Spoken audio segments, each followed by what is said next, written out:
So good to Oh, see some familiar faces again. Kendall, you're not working for a change, so I'm glad you're able to join us. And Bill, yes, I just want to let you know Baron von Bieber has been trying to get in for a long time. yeah, Yeah. I let him I in, just but let him in. Is that wrong? no, Or no, I'll try to let okay, him in again. He's been because having, nobody seemed to be acknowledging him. I've let him in twice, but he can't seem to get in. yeah, he's Oh, been okay. I having just wanted to make connection problems. sure. Yeah. Yeah, so Uh, he probably has a client problem. A lot of us have had to reinstall our Zoom software recently. It might be something like that. yeah, might do that. And we're honored Dr. Carpenter's with us. He's not at one of his many conventions. Yeah, although I'm I'm paying for the last one. I came a couple days after I got back. I came down with COVID. Ah, I was I'm just about sorry. to ask that because that's supposed to be your track record of going to these things. Yeah, two for I've been fine with the last three or four, which have all been smaller, of course, than Dragon Con. And I thought I made this last one, and then about 2, 3 days later, it hit after I got back. So I don't know Uh, if I'm gonna last your entire session here, but I thought I'd try it for a while. well, thanks for trying. Maybe the what you call it, the who will drive the bad bugs out of you through sheer boredom or something. So It might, you never know. We great. had Well, a let me, con here in Austin last weekend, and most of the cast of Next Gen was there. I had planned to go, but I was just one day off my first negative test, and I don't want to be that guy spreading it, so I had to say no. I was kind of cheesed that I have one of the when they first printed blueprints for the Enterprise back in the '70s. I have the original set, and I was going to get Walter Koenig to sign my blueprints, but nope. Uh, the Dragon Con had a lot more Strange New Worlds folks than didn't have much in the way of TNG, but that was good for me as well. I'm glad you had a good time, but sorry to hear you got sick. Yeah, it's a with us. frustrating trade. Yeah. Well, today we're going to talk about the 1933-34 Chicago World's Fair. It's funny, Facebook pops up with memories, and 9 years ago today, I was saying, "Oh, my new book comes out on the 33 fair, February 2nd, 2015." And you go, "How could it be that long ago?" And then you realize the fair itself was 90 years ago. I mean, Oh my amazing gosh. time. But when I did the book, I had I don't know, I have several thousand, maybe 4 or 5 thousand photos from this particular fair. I went and I could not scan them all and get them all restored in time for doing the book, so I just cherry picked. Well, over the years, I kept saying I got to finish restoring them. They're still in raw, scanned, uncleaned up state.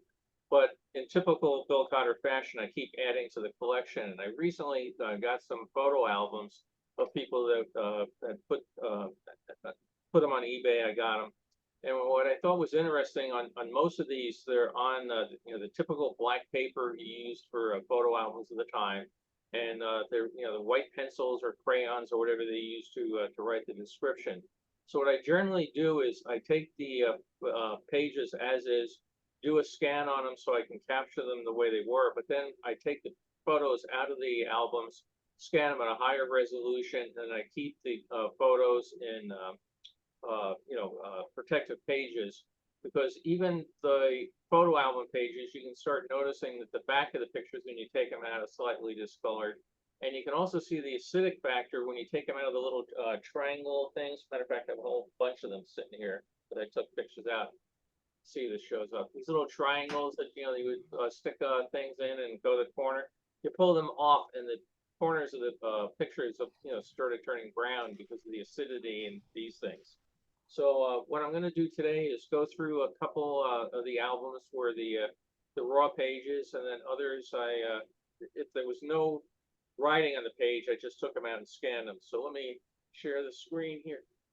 Let's see. Okay. So people, if you've been on prior talks, you might remember the 1933 fair was held along the lakefront in Chicago on reclaimed land. The facility, the site was a large, I guess you'd say, arcing section along the lake, which was 99% reclaimed land that they had built just for the fair. It was so successful in 1933, they brought it back as the 1934 Century of Progress exposition. And there was even talk about doing the 1935, but they decided we're making money. Let's not jinx it. Let's tear it down. So a lot of these pictures are interesting. That in 1933 there were a lot of things that were gone for 1934. They probably changed a good 30–40% of the fair site got changed. And that's what makes it interesting is when you find the things that were there for 1 year and not in the other, you can start enjoying them. So this is, as the album said, this is the first page here, the 18th Street entrance gate of the World's Fair. Now this was only scanned in at 300 dots per inch, I believe, but even here, if you zoom in, you can start picking up an amazing amount of detail on these the pictures. So we keep going in here. Just getting a little pixelated there, go one back out. But painting and sculptures, the Art Institute of Chicago, I mean, when you scan these things in at 1200 or 2400 DPI, you just get an amazing amount of detail that are in there. These prints are all just a little over 3x4 in size. They're about 3.5 inch by 4.25 inch side.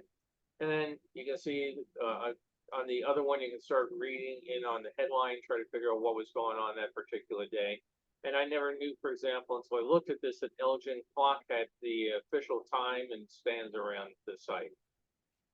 The second pavilion on this page, the Bendix Lama Temple, was Bendix was the wealthy industrialist who decided that he wanted to have an exact replica made of this temple using old techniques. So no nails, just start using wooden dowels and that. Built it here and had it on display for the 33–34 fair. After that, took it apart, had it in storage, and they were trying to figure out a university that would take it. Then along came the 1939 New York World's Fair, so they took it out, put it on display there. After 1940, they took it apart, and I'm trying to remember the name of the school that got it, but never put it back together, and it was finally sent overseas, and I don't know if it was ever reassembled over there or not.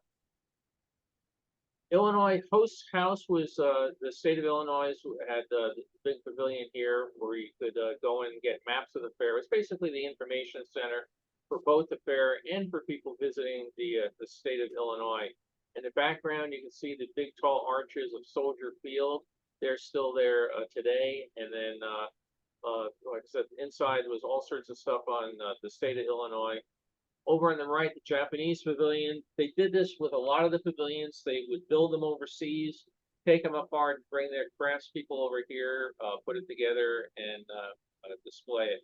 They were having all sorts of tension overseas as Japan was starting to get, shall we say, antsy as far as acquiring Manchuria and other places. So they had some political protests come out for this particular one. Hall of Science. This was a big thing for the fair. If I zoom in a little bit, let me go on this right here. Here, they had a display.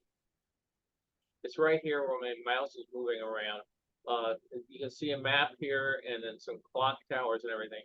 The whole idea on this was this is a century of progress, 100 years since the founding of Chicago. And what happened 100 years ago that we could tie this into? So like New York, for the 39 World's Fair is about the sesquicentennial of the founding of New York, that sort of thing. Well, they realized, and Dr. Carpenter can tell us how accurate it would be, that 100 years ago, light had left the star Arcturus. We'd now be arriving on the planet Earth. So they set up a set of observatories that were linked in, focusing on Arcturus. And then supposedly at exactly the time that light left there 100 years ago, a photocell would turn on the fair and off they went. In reality, as you can imagine, it was a guy with a big switch and he flipped it. But the Hall of Science had all sorts of displays. The tower here had all sorts of nothing in it, no windows or anything. And it turned out that the Hall of Science was pretty much overbuilt. It was a 3-story facility, and they only had exhibits for the first and second floor. Down below, you can see all sorts of chairs and a small stage right under where it says Hall of. They did all sorts of performances, musical acts, entertainers, that sort of thing. But they also brought in scientists that would talk and try to entertain the crowd about or educate the crowd about advances in science. And over here, again, they had this statue portrait on the left. One of the things they did to raise money for the fair and to raise interest in the fair was they let you tour the fairgrounds before it was open. So I have some pictures from 1932 of people wandering around in front of that, posing for pictures. And most of the buildings at the time had the exteriors done. Some had the interiors done. You could go in and see empty halls where the exhibits and everything would be placed later on. But it's kind of neat, you know, today you would never get a chance. Can you imagine like if Disney was building a new theme park and said, hey, would you all like to come in and wander around for $50 to walk around and see the bulldozers pushing dirt? The line, you know, would be, you know, from one end of Disneyland to the other. But construction wise and safety wise and everything, don't do that these days. Avenue of Flags ran through the main part of the fair. Again, this was on the lakeside.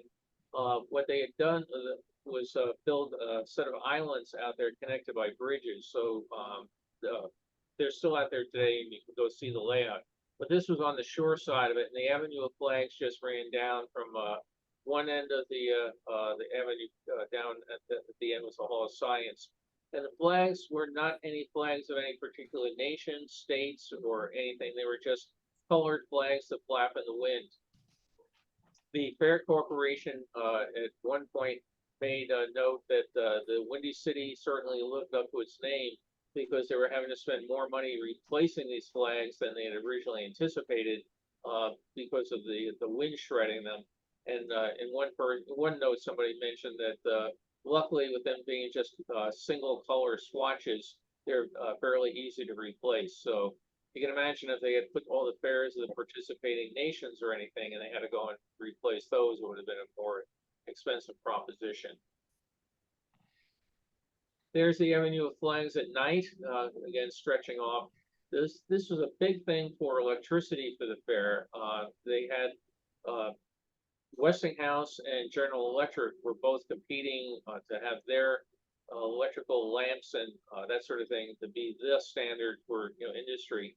And they came to a rare thing of cooperation for the 33, 34 fair on how do we light up the grounds, and whether they use all sorts of lights, neon lights, incandescent lights, fluorescent lights, arc lights, all sorts of things, but they work together. I think GE had the overall site management plan, but Westinghouse, when they realized GE was going to get it, they valiantly jumped up to assist with it, and they each provided their head lighting guys, and they would come out and work with a lighting palette to try to make the fair more entertaining at night. The gondolas went out into the lagoon that was created between the islands that were offshore and the mainland. I've actually got a picture that I was looking at last night of the little booth where you could go down, buy a gondola ticket, walk down a short flight of stairs to the water, and go for a ride. And this gives you an idea of how shallow the lagoon is, the fact that you can actually pull people along through it. In the background is one of the sky ride towers. They originally had planned a big, theme structure out in the middle of the lagoon to be having water just pouring down, giant torrents, and this big building you'd go inside. And it was great to look at, and they realized nobody could afford to build it, so they had no theme structure. Then this guy came along and said, oh, I got this idea for this sky ride. We'll see it more in detail. And I can get it done for you. And I only had a year to build it, design it, build it, and get it up. But just like the Space Needle at the 62 Seattle Fair was a privately funded theme structure, this became the unofficial theme structure, privately funded, made its money back by selling admission, and it did quite well. But they never said it was the official theme structure, but it happened to show up on one heck of a lot of the merchandise.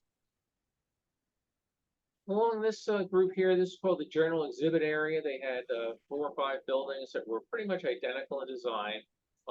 As most World's Fair buildings are windowless, so that you can increase the amount of exhibit space inside. And this would be their counterpart to what, if you went to the 64 World's Fair, would be the Better Living Center. The idea here is that you have a company, Cotter Industries and you don't have the money to go and build your own theme park structure, so rent space inside one of these particular buildings, and then people come and see all the things that your company has to sell. So nighttime view, again, they went way out of their way to light these things up and give it a big glowing presence there along the lake. Hall of Religion, big one up there on the left, was a non-denominational facility, basically asking all religions to come out and participate. And it got a lot of use. So you might have a Jewish service on their Sabbath. On Sunday, you might have a Protestant service, then a Catholic service, then a different Protestant denomination. So during the week, when there were not a lot of services, there were Bible readings, people reading from scriptures. There were also exhibits on a lot of the various religions, all touting why their religion was the one you should be converting yourself to. Sears, the Sears Tower, why talk about a company that was big 90 years ago and near non-existent today. They had a huge facility in there. You could go in and buy anything from the Sears catalog, and they would arrange for delivery to your house. This was also where they operated the Ferris Lost and Found department, and also the Ferris Medical department. So anybody that was they had a couple of small booths scattered around. So somebody had a small thing, you didn't have to haul them back here. But they had a pretty well equipped mini hospital ward inside. So if you were not feeling well, they would put you in a gurney, get you over there and examine you, and then if necessary, put you off to the hospital. This was really interesting. Sinclair prehistoric dinosaurs. Again, we're real familiar, most of us, with the 64 dinosaurs. These are much cruder. If you look at them, the skin on them is certainly not, shall we say, smooth, polished. You can see a lot of the construction techniques. But they had hidden speakers in the ground, and you can actually zoom in, I think, here in one of the signs, see how much we get out of it. Yeah, so reflecting here, so Sinclair motor oils, older than the dinosaurs. I think we can actually even get some more on it. When I scan these, I adjust the color, contrast and brightness on it, and you'll be able to read this sign pretty much intact. But they would have all the dinosaurs out there. They're showing how they're out bathing in the water, and then up above, a lot of the same ones we saw at the 64 fair, the Brontosaurus and the Triceratops and T-Rexes. The New York one was a little bit more menacing, but they had some limited movement to them. So you can see in his neck, he's got some folds here. The heads would move, the jaws would go up and down. They had speakers that would broadcast the sounds of dinosaurs in battle, and then a announcer would come on and talk about what you were seeing. In these raw scans, you can see all sorts of little bits of dust and things that show up, and all sorts of scratches from wear and tear of 90 years of being stuck in photo albums, that sort of thing. I do take all those out as I'm busy restoring them. But Bill, yes, just quickly, that in that close-up you were in, is that a speaker or a light that's laying there on the rocks? Do you know? it's probably a speaker. Let me go back in. They did not make any effort that I could tell to hide the speakers. And where is that? Yeah, right by the sign, right above it. Oh yeah, that's a light right here. Yeah, that's an That's a electric light. and it going down. So they again in proper showmanship, you can see the cable for another one here. Here's the plug, and here's Yeah. coming up. Today you carve a hole, put the light in there and everything, but there they just what was proper show in 33 wouldn't go today. The speaker. Yeah, well, even the graphics are, you look at them, they're pretty crude compared to what we would do today in Oh, something yeah. like that. The They were speakers- really advanced for their time. So, What's that? Yeah. I mean, Sorry, Don, I missed that. I'm sorry, the dinos were incredibly advanced for their time. So, Yeah. Oh yeah, I mean they were pretty neat, and they were very popular. I think, for example, if we go back, I think there's a speaker behind this tree. These things were not small. I mean, speaker technology, when you think about the amount of sound something like your Siri speaker can put out, the volume of it. Back then, these were the sort of things you would put in giant amphitheaters and just blow people's eardrums out. Firestone had an exhibit here where you could walk in and watch a tire being made. They were really big on how they had plantations around the world gathering rubber sap, bringing it back here to the United States, doing this miracle process of vulcanization and that. And they would actually make tires and, sell them if you wanted to buy a set of tires. You could buy a set of genuine Firestones made at the World's Fair that looked exactly like every other Firestone tire. I don't think they said World's Fair specials on them or anything. But they had a nice fountain out in front that will cool people off because it does get, folks may appreciate it, does get a little warm in Chicago in the middle of summer. And Admiral Byrd, he had his South Polar ship here. He had sailed this down to the South Pole, made a big investment, again, privately funded investment to go down there. And then after the fair, his expedition, he brought it and put it on displays at a number of different places. And I've got other pictures of it where you go on board and meet the actual crew that sailed it. Well, over time, as you can imagine, people just didn't want to keep sitting there. They get somebody else, just put them in. You're officially now part of the South Pole crew. But this was a really big thing for people to do because Byrd had really made the papers. He was really famous, well known, and for people to come out and meet him, and he wasn't there the whole time. It wasn't like he was sitting in a deck chair, shaking hands. But to see an actual piece of something that had made history, this was a real popular exhibit at the fair. And over here, again, dinosaurs are big. Let's go zoom in on this one. The world a million years ago, we have up here, it's too bad Joey's not with us today. He would have enjoyed it. They had a giant ape up here pounding his chest. They had other dinosaurs in typical sideshow fashion. You only put a few things outside, but if you really want to see the quote, really good stuff, you pay your dime or quarter or whatever it was, and you go inside the dome here and watch it. What I love, again, all the little things that show up in pictures that are new, I have probably half a dozen or maybe 8 or 10 pictures of the world a million years ago. None of them got this really cool ticket booth. I don't know what the guy is supposed to be, but isn't it just a cool look? I mean, you're going to go and sell tickets or something. You sit in a little kiosk or you sit inside, it looks like Shrek to me. You sit inside your ogre, the Neanderthal man or whatever. Out here, you can see the guy, he's a barker, he's got a microphone, and you can tell he's an authentic explorer because he's wearing a pith helmet. But he's trying to tell you to come on and see that. Again, you'd love to know why they picked that particular design, but I got a kick out of it. The Haviland thermometer gave you the official temperature of the fair. Like most of the things, it looked like a giant thing of mercury going up. It was really just colored cloth that they could use instead of pulleys and raise it up there so you can see how hot it was. But Haviland, I guess they're still around today, but that was a big name in motor oils and lubricants and things at that particular point in time. And then down below, they have a booth down here, passing out brochures and information about it. Here's a motor launch that will go from one side of the lagoon to the other, and then you can see the Haviland thermometer in the background. So lots of people, just like we would use the Unisphere, say, meet me at the Unisphere. People would take anything with a tower on it and say, meet me at the thermometer, meet me at the whatever particular thing had something jutting up. So this was real cool technology at the time. And now we're up on the Sky Ride. Down below here on this particular one is the Federal Pavilion. 3 different towers representing the 3 branches of government. And then down below here you have Court of the States, different exhibits. Part of the wire system up here. But we're looking down here, you had this large set of bleachers that ran along the water. And the concept had been that they were going to have all sorts of things like water skiing exhibits, powerboat races and that sort of thing.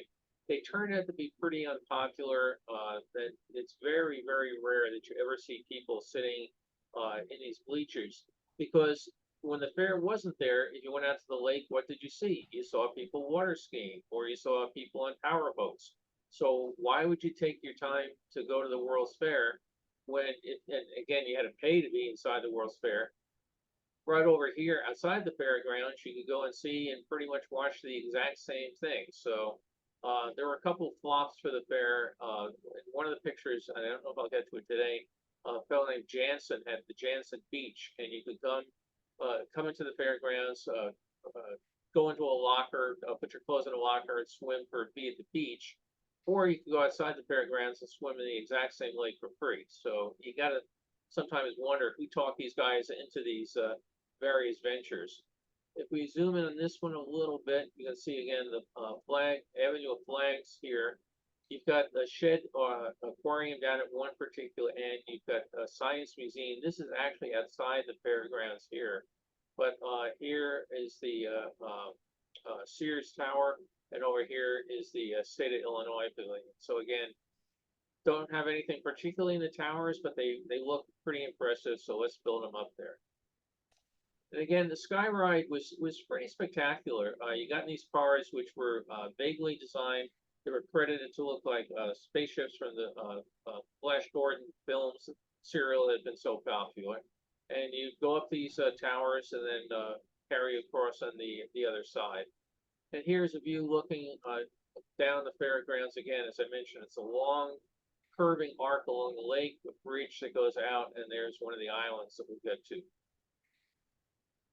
Federal and States Building, we'll zoom in on this one a little bit here.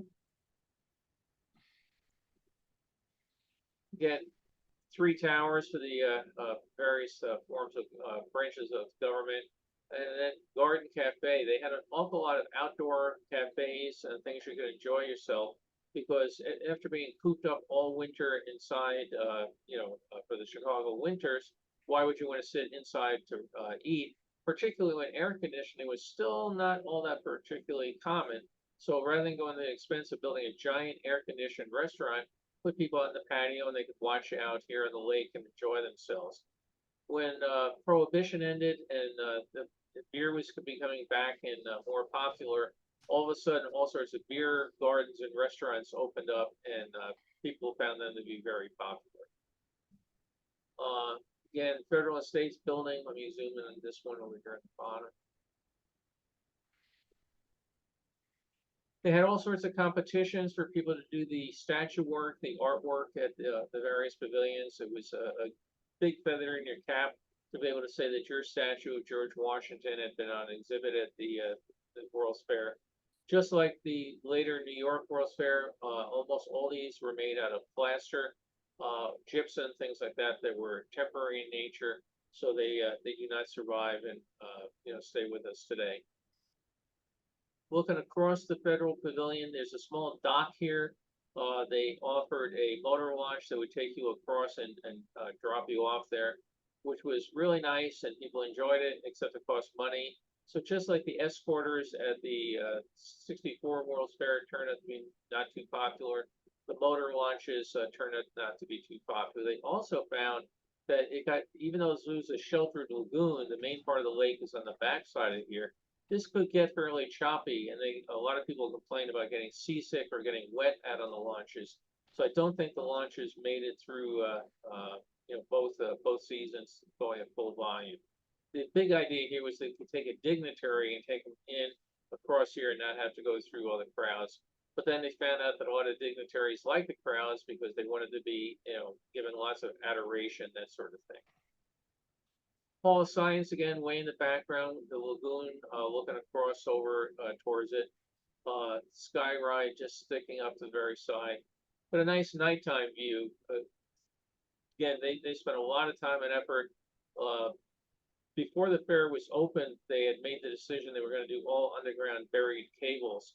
So they had done a test thing where they would put the cables out there, fire up electric lights just to make sure that they were going to work and not have problems with the insulation with water leaching in it, because to save money, a lot of the cables and everything were just dumped in the ground and buried, and they were not put in conduits.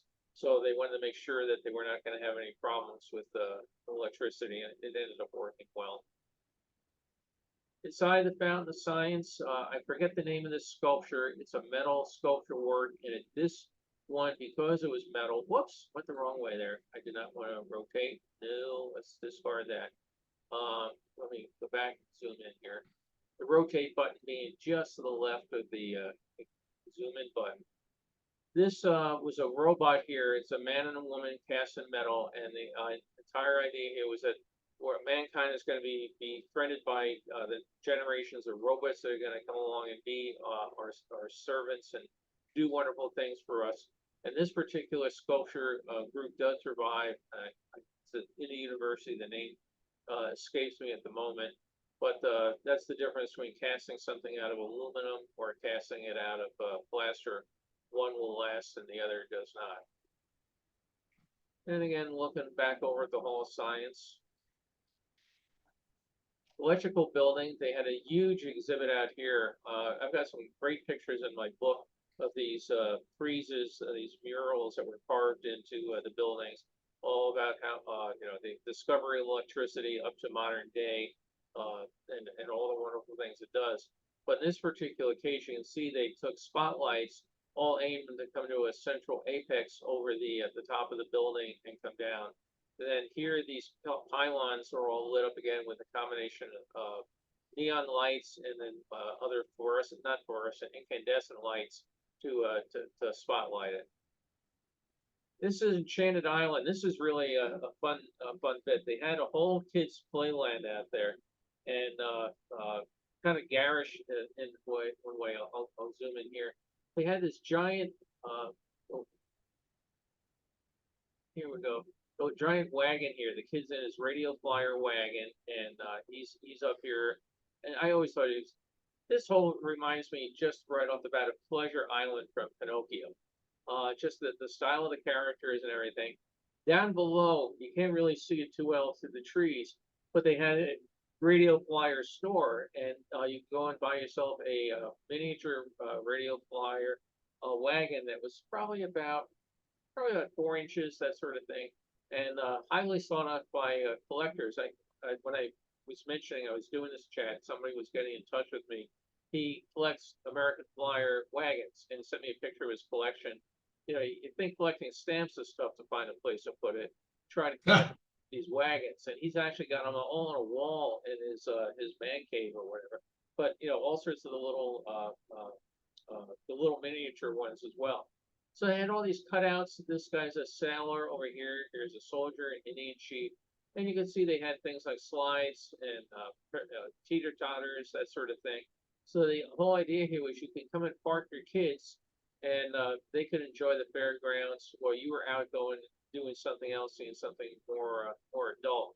But the Enchanted Island was a really popular spot, because they also, besides just stuff like this, they had guys walking around holding monkeys and other people that were dressed up as Arabian swords, swingers, and just the kids really ate it up. So let me go back in this one, zoom in on the other side of it. And, Bill, yeah, that tower right near the radio flyer sculpture, is that a light or maybe a speaker? Do you it's know? both. It's just like the luminaries. Thanks for mentioning it. Just like the luminaries at the '64 fair, they had lights here, and it also had speakers here. So you can see they had more street lights along the waterfront here. But then this is inside the area, and they would just keep playing music. And they could also make announcements that Johnny Jones, your mother and father are ready to pick you up at the entrance.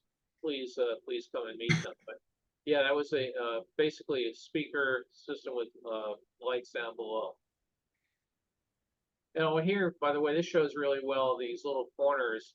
Like I said, most of them stay in the album when you pull the pages out, but you can often see the little discoloration just from the acidity. So building some acid-free paper that's used in backing. I have a Walt Disney autograph that had a bad acid stain on it. We put acid-free paper on the backing, it will suck that out without harming the photo. So you might consider laying a little on top. Yeah, there's no stain on my photo anymore. It took a year or so, but it can work to remove the acid stains. It does not, but it can. That's good to know. Thank you. Appreciate it. So the Enchanted Railway here, you would go around and they would supposedly be taking you a tour of the world, and you go past the mountains of Nepal or the Gobi Desert or various things. And if I remember right, this was co-sponsored by a department store, and after the fair, it ended up going to one of their facilities. But basically, track goes around. You can see another ride over here. This was a little thing of go-kart type things that raced around on a track. But the Enchanted Railway, a little steam engine, and it was operating little mini steam train. Social science building, again, most of these big windowless structures, put some things on here to give it some eye candy and go inside. And all sorts of companies here that were exhibiting again, just like if you were in the general purpose buildings, you could go and rent space and put your exhibit inside here. Electrical building, here's those towers that I mentioned, the little stage down here. Again, they could take you across the lagoon. The idea was like a bus line. I could drop you up here. We could go down here, go down here. But this was a big thing here. Electricity was still becoming new to a lot of people, as strange as it seems in 1933, because people didn't have all the stuff we have today. Certainly didn't have TV sets in your house, but a lot of people, still had very rudimentary electric in their house. So get more electricity, and you can get electric heat, you can get electric can openers, you can get electric vacuums, you can get all sorts of things to make your house better. Inside there are also exhibits on what makes power conditioning so important for industry, that your motors would turn at exactly the same speed all the time, because a lot of the generating systems over time that people were putting in up to now had been things like hydroelectric driven, and they didn't always run at exactly the same speed.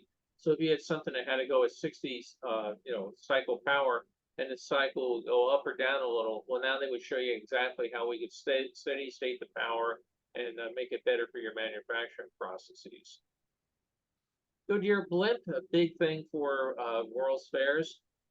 This particular one, they actually operated a blimp port, and you could buy rides on the Goodyear blimp. Today, trying to get a ride in the Goodyear blimp, you have to buy, I think, like 200,000 tires a year or something, some dealer, and then you get a coupon to be a blimp ride. But back at the ferry, they actually had the blimps out here that you could go and I think they ran 2 of them at various times.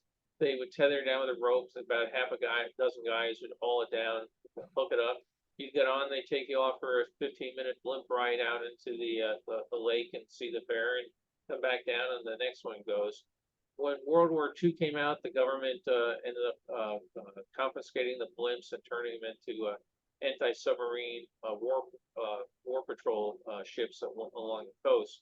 But that was I've always wanted to go on a blimp. I've never had the opportunity, and keep thinking that how cool that would be to be able to go on it. Dairy being a big industry then, and as it is now, this whole thing was about how you can grow faster, milking cows and healthier herds. But it was also trying to show people how a lot of dairy products end up in things that you don't expect. This particular thing had a basis in cows. I think I may have mentioned a couple of weeks ago, it was a guy that I went to college with, and he became a professional photographer, and he had a bad run of Kodak film that he wrote to him and said, the colors aren't holding, if I shoot 2 shots or 2 rolls of the exact same thing, the reds are redder in one or whatever. And Kodak basically wrote back and said, yeah, we've ended up with they sent him a whole bunch of free film, but they ended up with a multi-year investigation, and they found out that one of the farmers that they bought cows from had changed the feed, and that was changing the way the cow's bones were developing, and the cow's bones were being ground up and made as part of the emulsion of the film. So you would never think, when you see a cow standing on the side of the highway as you're driving by, that that's going to end up inside your Brownie Instamatic and be part of the film. But that's why they were trying to show people, the dairy building, that cows are good for you. We use them in all sorts of ways. The planetarium is actually outside the fairgrounds, but it became part of the fair. It's still there today. You can go out and do it. And there was a Midtown, I'm not sure what the name was. It was a racing game that came out on the PC years ago from from Microsoft. It was something like Midtown Mania, whatever. And the idea was you could drive around, and they had all sorts of things. And one of the things was a lot of the buildings had things. If you drove through the doors at a high rate of speed, you could actually get into the building. So you could drive into the aquarium and see the fish tanks and stuff. It doesn't run on modern PCs as they've changed all the underlying software. But my son and I got very, very familiar with driving at high rates of speed around the fair gardens. Then they had a big set of gardens here. Different gardening companies were encouraged to come and put displays in here so you could show how your sod grew better than the other guys did.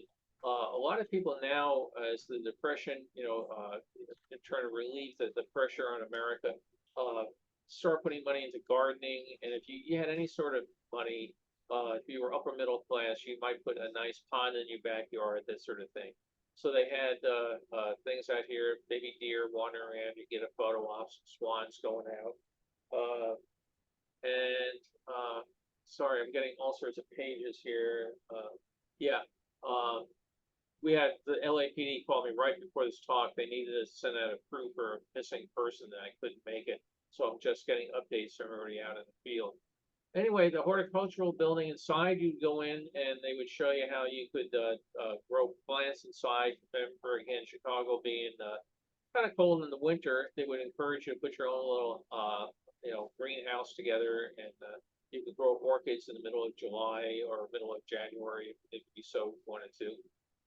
But you could come out to these gardens and you could get a catalog and you could say, yes, I'd like to get some of these rose bushes, some of these azaleas, and also this nice gateway, and they would deliver it all to your house, and you could reassemble it at your heart's content. So some of the gardens for the fair, there was a company called Crinzer, I think. They had these giant mushrooms and everything, and you wander through sort of like a scene of Alice in Wonderland. After the fair, they took them down, and they're still at their facility relocated today. So some parts of the fair, still out there. Lily Pond, again, just more pictures of the gardens. We got back over here to Enchanted Island, and this, we'll go zoom in on this one, Magic Mountain.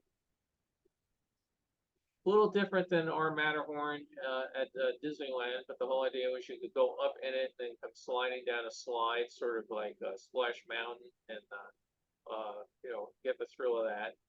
And then we go over to the other picture here, just the bridge going off into it, and again, some of the figures mentioned before, the giant kind of cardboard cutout, not cardboard, they looked like it, but they were painted wood figures, pretty much two-dimensional. Zoom in a bit here. So again, they would do all sorts of shows. In this particular case, we've got somebody dressed as a clown, people dressed up with looks like marching figures, dancing girls, sort of thing. But they would come out and do things to entertain the kids, and they're all out here watching. They go inside, and then over here was a children's theater, and they would show cartoons inside. They would also do puppet shows and other performances and that. So I don't know, when was the last time any of you yelled "Zizzy Zuzzy Zick"? I have no idea. Maybe Don can look it up as we're doing, but "Zizzy Zuzzy Zick"? Zizzy Zuzzy Zick. Yeah, I have no idea what fairy tale that is out of. Over here you can see the Little Red Riding Hood. What great teeth you have. Hey diddle diddle, the cat and the fiddle, and then that all sorts of children's things. So Zizzy Zuzzy Zick. So, but again, as I mentioned, people dress up in all sorts of different costumes. We can't quite see what they're all looking at here, but a typical Barker, again, spend your money, come inside, and see more of it. So Jumbo the elephant, these things would be lit up at night. Give you some something to look at here. In the background, of course, what do you need to have? You need to have a souvenir stand, because if your kids have been out to Enchanted Island, you want to get them back.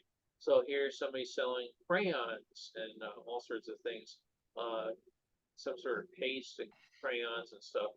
And if we go over here, zoom out. We have Bobo and his dancing dog. So she looks quite entertained, and he's got his banjo there, and the dog's having a good time. So, and more of Enchanted Island over here. These figures taken from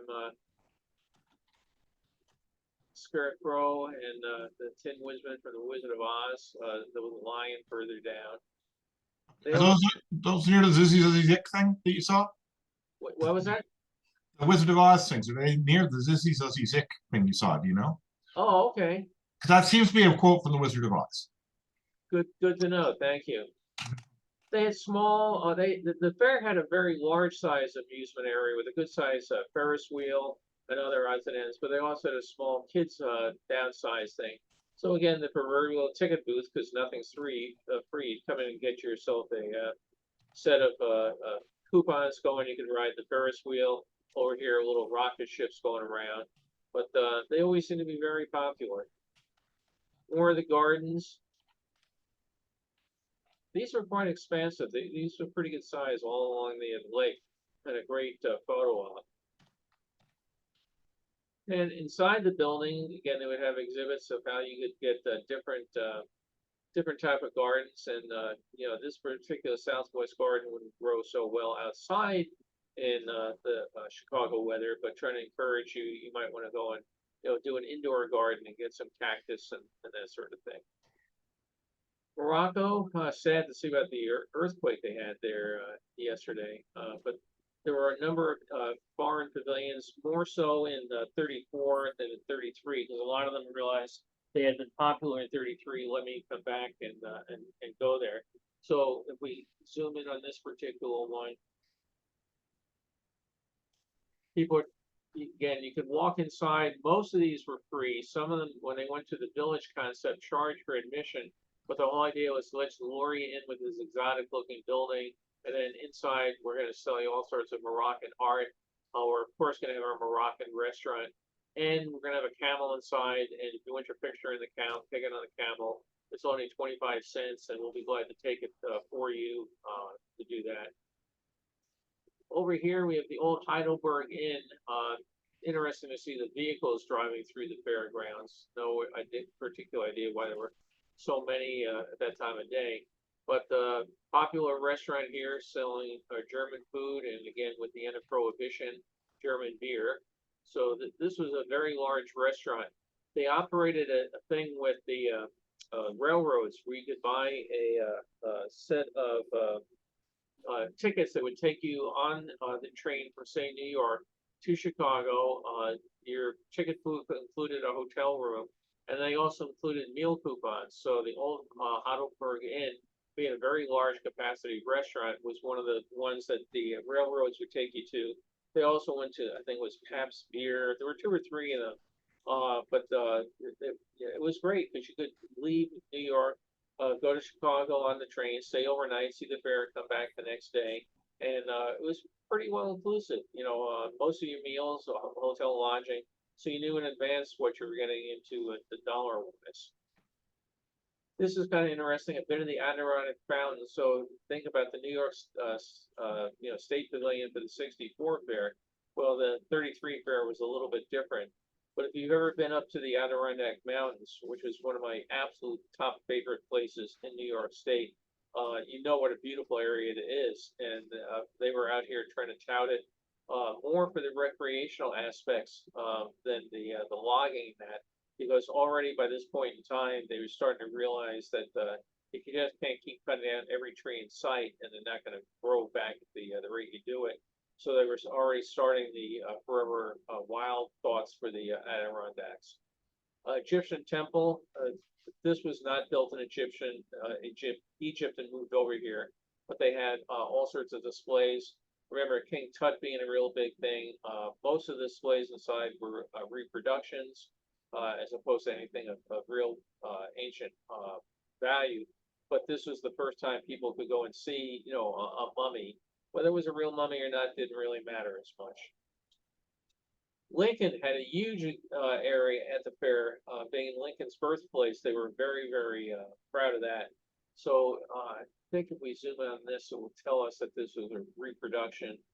Yes, the birthplace cabin of Abraham Lincoln. Well, obviously not the real cabin, but if you can go further in the sign, it tells you it's a reproduction. But they had quite a few exhibits about Lincoln out there. They were so popular, there was big talk about leaving them there after the fair ended as a permanent memorial to Abraham Lincoln. That was put to rest when a fire destroyed it. And it's one of those things you wonder about. Gee, if the fire didn't hit 33, 34, but when all the arguing was going on about do we keep it, who's going to fund it and everything, it mysteriously burned down. You wonder if one of the con groups decided, well, the pro guys are getting a little too popular. I'm just going to take care of the problem, make it go away. This is all part of the big building on the Wigwam here was a hall, wooden building that Abraham Lincoln gave a very popular speech that helped launch him on his way to the presidency. This was a reproduction of it. Old Mexico was another pavilion. In the book, I mentioned in there that they had a big thing where they had log rollers in another pavilion, and one of the log rollers was marrying one of the women from the Old Mexico pavilion. So they made a whole big thing about love at the fair and that. Which I figured was kind of neat. People came in from the various countries. They had the summer to spend. The fair ended at night, meet up, have a drink, and end up getting a World's Fair marriage out of it. This is inside the Lincoln exhibit, Fort Dearborn. It was, again, one of the early foundings of the Chicago area. So they reproduced the fort here. Again, this was one of the things that was bandied about as being a permanent structure, but burned down. But I found this one on the left interesting. Very few interior shots show up from any of these buildings. So the film needed so much light, and in this one rare interior shot, they actually got a pretty good job. They probably put the camera on top of a tabletop or something like that. Battle of Gettysburg, we can zoom in on this because the caption on it is kind of neat. Here, the rush, the roar, the rumble of battle. Giant circle-rama painted depiction of the Battle of Gettysburg. Huge interest of people going in there and seeing the history and how it was done. Here's another one of your speaker systems over here set up on top of the building. But I just love that the thrills, the rush, the roar, the rumble. So again, today cycloramas are real passe, but back then this was a real big thing. And right next to it, we have one of the international pavilions. And then just more of the gardens. This is an alpine garden because each of the companies, they put their name on it. They would specialize some people in southern gardens, alpine gardens, pine gardens. Looking outside Fort Dearborn, and once inside, again, some of the structures were built out of stone.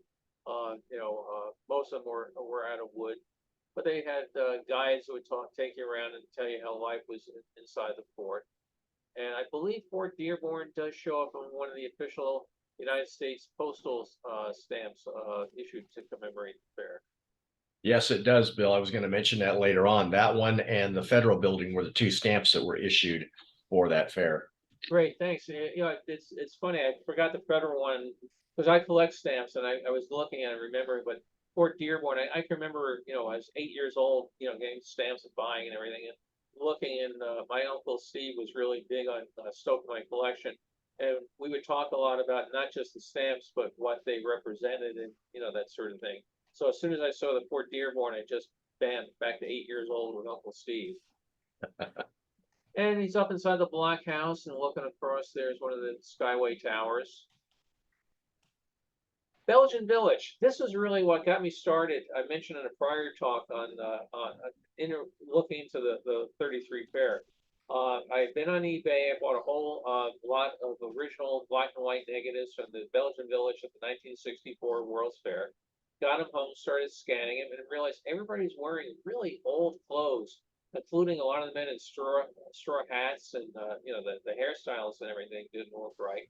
But it was obviously the Belgian Village. Well, That's because the 1964 Belgian village was built using the same blueprints and the same molds that had been used for the Belgian village at the 33 fair. This was a huge hit. Unlike the 64 fair, this one was ready in time. Just like the 64 fair, there was a separate admission charge to it. Matter of fact, I think we can see over here, Belgian village, and inside they have singing going on, but it was 25 cents for adults, 15 cents for a kid. It was a huge success. I mean, really changed the whole direction of the fair for 1934 because things like Jansen's Beach were a flop. Well, I could take that out and I could stick in, say, I don't know, the Peruvian village or the whatever. And all of a sudden, all sorts of new villages started popping up for 34, and they all did quite well because again, that's what made this interesting. It was a World's Fair, and the odds of most people that were going to the World's Fair to actually get to Belgium or to get to Peru or get to some of these places were really kind of near zero. So hugely popular. Again, just like shops and restaurants and things like that, but very well done. This one, unfortunately, I don't know what happened to the tame pigeons. That wasn't part of the album. But again, it's like the 64 fair, the same bridge, the same tower. I mean, it's really a case of deja vu all over again. That the things are so so similar. They had all sorts of dance exhibits and everything that went inside. So they had in front of their Rathskeller, you can see a group down below doing a dance. Same steps and everything you saw inside the 64 one. And we can zoom in here a bit. You can go into the restaurant here, and they're not selling Belgian waffles, but they're selling cigarettes. Excuse me. So you can go and make sure. I mean, you see in all the movies, the cigarette gals and the nightclubs and everything, walking around with their trays, hanging from their neck like this and everything. But here they really were, and you could go and get your pack of cigarettes and enjoy it, or you go inside the restaurant Leopold and get food by Gaston. A&P. How many people remember A&P supermarkets? Atlantic and Pacific, a big company into tea, and then they open up markets. We had one in the town I lived in Baldwin on Long Island for years and years. So they had the A&P Carnival, and the big thing here, again, I will do what I can. You can actually do an amazing amount of some of these overexposed pictures to dial this part down without dialing this part down. So you can see the musicians out here. And I always feel bad for people like this. There's more musicians up on the stage than there are sitting here in the stand, and you probably figure that's this guy here is probably his wife, and this guy here is probably his daughter. But they're entertaining and they're having a good time. They actually did live radio shows from here to promote the fair and to get people some publicity. Oriental Village, another one. Again, some of these you would pay to get in, others you paid to did everything once you were in there. But just great tile work and all the little exhibits, and then it had all these stalls where native craftsmen would build this stuff at home, ship it over here, and sell it at the fair left and right. And then up here we have a trapeze act getting ready to perform. So lots of live performances that were free once you got inside. This was the Indian village. Then something you wouldn't do today. You took Native Americans, they brought them in here, and they would put on dance routines and everything. And over here, this woman is doing a colored sand drawing, and the woman on the back of this wrote caption on the back. It goes, "This is probably the most fascinating exhibit I saw at the whole World's Fair. It was just beautiful." So unfortunately, black and white color photography was at just about a year away. We don't capture all the brilliant colors and everything she had. But of all the things at the fair, with your giant sky rides and everything else, the woman here doing the sand painting was this woman's favorite exhibit at the fair.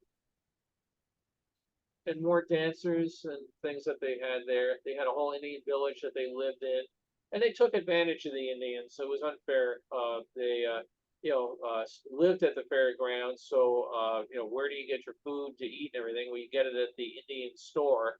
And just like the traders on a lot of the Indian reservations shafted them with prices, basically these people came, performed, and the song about I owe my soul to the company store. They didn't come out of this with much money, if anything, because all the expenses that they had of living at the fairgrounds kind of consumed the salary they made for living at the fairgrounds. Over here, the dome of the transport building. This was a very interesting building. Zoom in on this one a bit. This one also shows up in a lot of merchandise. What made this building so unique was the building roof is supported from these towers. So you had a big building, just like the New York State Pavilion, a big disc holding there, supported by these pillars. And this meant inside they could do all sorts of exhibits, and they did not need to have pillars holding the building up. So this was a whole new, very experimental style of architecture they had done at the time. And this shows up in a lot of the merchandise because it was so unusual a building that you could walk in there and at that time in other buildings this big you would have had massive steel or concrete pillars. This was a tremendous sense of airiness. And Yeah, my understanding is that that was also one of the most spectacular buildings for the colors that they used. Yeah, again, good point. These unfortunately don't show up in too much in the black and white, but these panels were different colors, and again, they used a particularly neat color palette at night that complemented the building, and the whole thing was just bathed with lights. And I think they also had another one of those apex light type things, drawing attention over to it. So spectacular building. Then Chrysler was there. Ford, as I mentioned in other talks, Ford was not there for 33, but they saw what a big thing it was for 33. They came back in 34 in a big time. But I've got one nighttime shot of this building, which shows up really nicely that this whole thing here is all full of the latest Chrysler cars. You can just sort of make some of them out through it, but the sun is bouncing off, so you don't see it at nighttime. It's a beautiful shot of all the latest Chryslers. General Motors had a big exhibit. I was looking at some other pictures. And I don't know if it shows up too much. We're not going to see it in this one, but a big thing on the side of the building about Body by Fisher. Today, you don't think about it that who builds the cars? Well, General Motors builds the cars. Well, back then, a lot of these car companies would build a car, and then you could get up to this point in time, you could get a body by somebody else. So you might have a General Motors chassis and motor and all that, but then somebody else would build the body. And Body by Fisher was a big thing. Now it's, of course, you can't go and buy a BMW without a BMW body, so it's become a whole different thing with marketing change. Here's one of the trams that ran around the perimeter of the fairground. They had their own dedicated little route out here, run by Greyhound, and just like in 64 Fair, they also ran them through the streets where you can get on, get off at various times.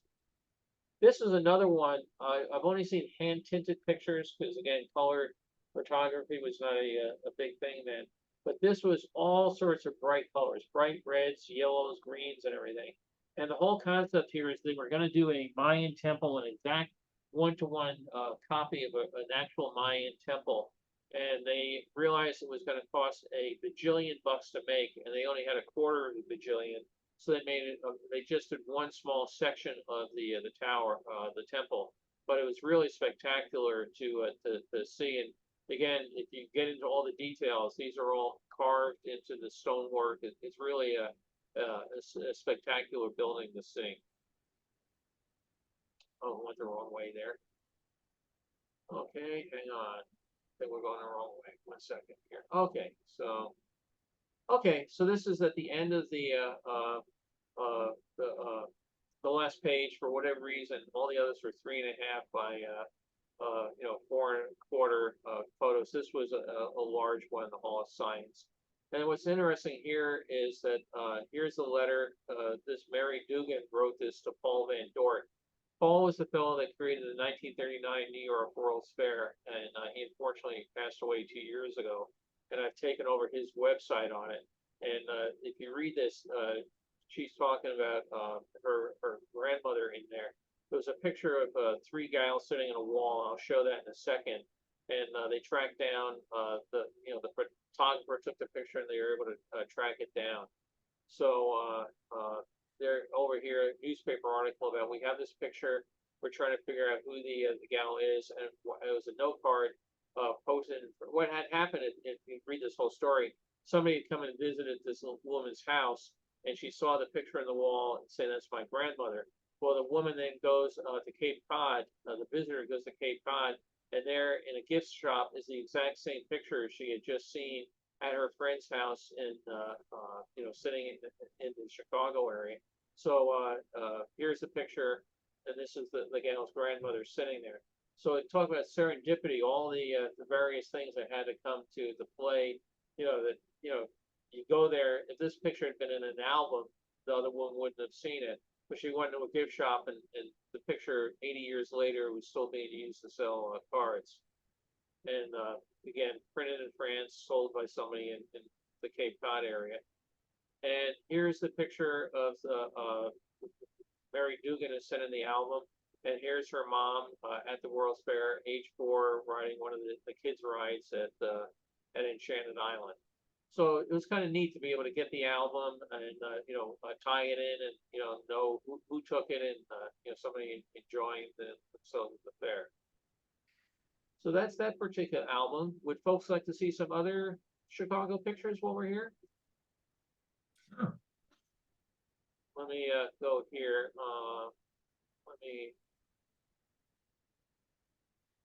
So, and again, what I've done on some of these albums is scan them, and I've not yet restored them, but some of them come with captions, and I'll try to save them. Others do not. They're just pictures stuck in a book. Sometimes they're not even in albums. They're literally the proverbial old shoebox full of pictures or envelopes or whatever. But again, General Motors, there's the big sign on the side of it, Body by Fisher, and all the different brand names that they had.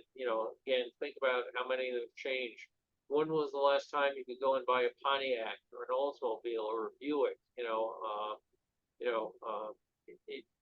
Go buy yourself a Frigidaire. Anybody know they still make Frigidaire appliances? Somebody else probably makes them if they use the name, but I can't think. Everything's LG or something in the stores around here. I can't think of any Frigidaires. Nighttime, again, watch your tire being made, but I got a kick out of this one again. Unlike the Sinclair Pavilion, where you just took your wires and your cables and ran it, a lot of these people really went to significant effort to do beautiful lighting scenes without. There's no tower shining light down in this building. It's all lit from either things down on the ground or up on the upper ledges, that sort of thing. But really spectacular. And then for the downtown area, for foot traffic and everything, you just have these smaller lights and some benches and signage out here. Here is where you go down to get your gondola ride. So you come by, go down to this little booth, walk down, and they can take you out for a ride. They had larger boats that they could take you out, powered launch. As I mentioned, they would stop at various docks along the way. So it's just kind of neat little views that things catch. Nice nighttime view. This is the Time Life building over here. They had 2 giant blow-ups of Time Life covers, which were not real Time Life covers because they didn't want to have to change. First, they didn't want to get them stale. That during the fair, the same picture would be up, and everybody said, "Hey, that's the April '93 cover." But they would just do pictures here that looked like they were covers of Time and Life magazine. And then down below, again, you can see some of it here. The March of Time, and we can see President Roosevelt and some of the others. Down below, you can buy all sorts of books that came from the company. You can subscribe to the magazines. You can also buy prints of some, famous photos and that sort of thing. That was down here. Here are the general purpose buildings, again, pretty much uniform. This building looks pretty much like this one, looks pretty much like this one. And inside was the rented space that you put your exhibit in. But kind of neat, just, views along the promenade. And you can think about people out for the night, lots of speakers as we see down here. It's slightly different view. When I first looked at it, I thought it was the same picture of General Motors, but you look at the people, they're slightly different poses. And we're further down. There's a huge parking lot out here where this is being taken from, across the street from the fairgrounds. One of the bridges going out across the fairgrounds. Here's the electric light pavilion, big fountain out here. All these scratches and everything will go away some unknown date in the future. And there's the fountain outside the electric pavilion. That was a small group of those. Let me grab some others here. So this album had both 33 and 34 pictures in it. So they had a large fountain out in the water, and in 34 they added even bigger fountains and more water features going out there. And this is outside the California exhibit. Again, when I first bought my collection of Belgian Village pictures, and everybody was dressed like this and wearing hairstyles like that, I was thinking it was some sort of like Dapper Days version of the fair, and then realized it was actually a totally different fair. This is the Shanghai Village. Again, some of these were here in 33 and were very popular. Many more of them added to 34. Court of the States here. Again, you had a situation where to keep the states, a rich, expensive state from overpowering a smaller one, you had a similar facade, but your building may actually go back a lot further than their building, but everybody looked the same when you came up. That was one of the original design considerations was for Epcot, was going to be a circular building with these pie wedges. And the idea was that your pie wedge may here be, I don't know, say 2,000 square feet, but your pie wedge here would go to a bigger 5,000 square feet building in the background, because they didn't want, again, Nepal being outclassed by Germany, so everybody would have the same entrance. And so they actually did models of it for Epcot and decided it wasn't going to work. So, but it was kind of interesting that an idea for 33 was being kicked around for the 80s. Bill, Yeah. back to that picture a second. I noticed the way that she's posing her feet there in that picture, kind of interesting. Instead of just flat footed, she's got the one kind of up. Yeah. It was a popular way to pose for something, and she did it. That's interesting. When I first saw it, I just thought maybe her feet were tired or something, but yeah, maybe that was the style of the time. Yeah, it's a pose that used to see people do when they'd have their pictures taken. They would, or women especially, it was really women, but I just hadn't seen that for a long time. Oh, that's neat. Yeah, it's little things like that. I appreciate your adding. It's little things like that that are kind of fun to to hear and learn about how things have changed.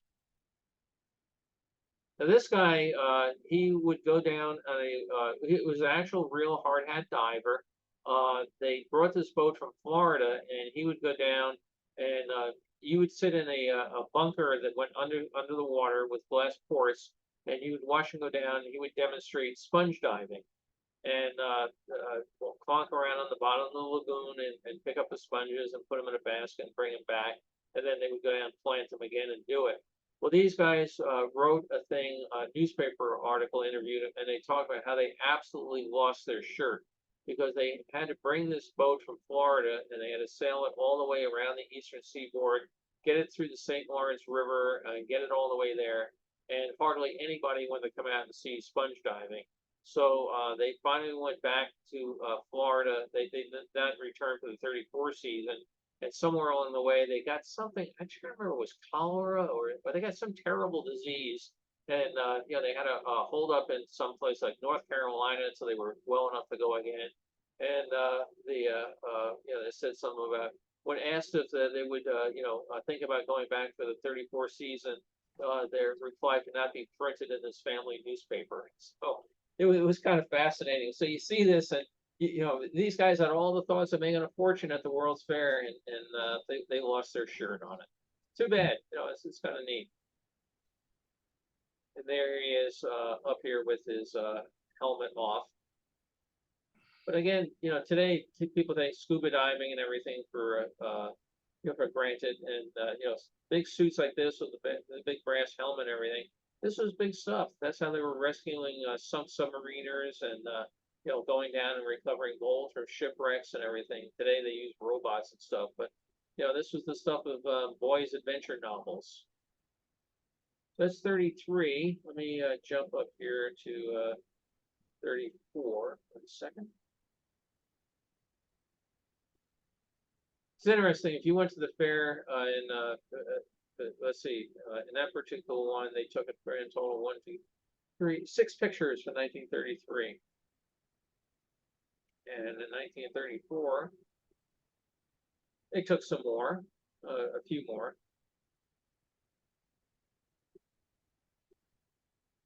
So this particular one, for some reason, this was dated, so I know this was August 18th, 1934. I'm not even sure what they were taking, the exit of something, and looks like the found outside of the Firestone Pavilion. I'm not entirely sure, but you know, it's always interesting when and you can see the Skyway car in the background. It's always interesting when you consider how expensive film was, and you know, you had to take it to some place and get it developed. That of all the things you could take a picture of, this was important enough to them. Back to the dinosaurs, Trachodon and his little fountain here. I think here, if we zoom in, Access panel. let's not even hide the speakers, let's hide them and hang them from a tree, it looks like. That one lady in the back looks like a grandma who could wrestle a dinosaur. I got a kick out of this one. You can see he moved his head, but let's just put this giant hatch in the side of him to get to the mechanism. You know, because most dinosaurs, of course, came with screw-down hatches on the side of it. You know, again, they didn't make a lot of effort to, you know, to hide some of the stuff. More of the dinosaurs up there. Palm trees had to be a very big first for people in Chicago. And she's posing differently. This is another pose. Was the 33 pose was to put your foot in the air, and the 34 pose, Brock, was put your hand behind your head. But again, it would kind of take that other picture and make it Firestone, because this does look like the entrance to the Firestone Pavilion. The blimp overhead again. Illinois, mentioned the host pavilion for the fair. And Sears.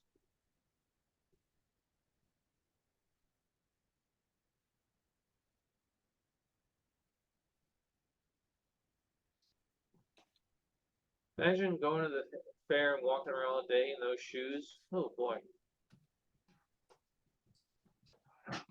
Then they would have various days at the fair, and that was one of the things that made the fair successful. They would have an Italian American Day. They would have, you know, Polish American Day, all sorts of different things. So in this particular group, they have a horse contingent coming through. Again, the museum outside, Soldier Field outside the fairgrounds, but they use it for fair exhibits and performances.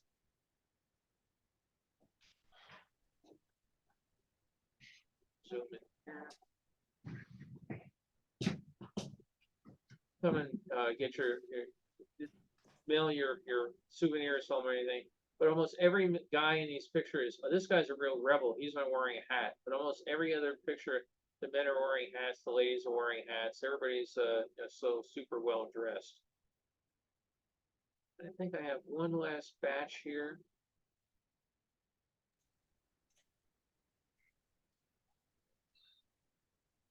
So again, this is where this particular one I've restored. So if we zoom in on it, you can see the dirt and the scratches and those sort of thing I try to take out to make them go away. But you know, this particular one got 2 men in uniform cat watching the dinosaurs. It looks like maybe they got spiffy here. It looks like they hit the wire for this particular lamp. But amazing detail. Again, this picture is 3.5, 4 and about 3.5, 4.25 inches tall.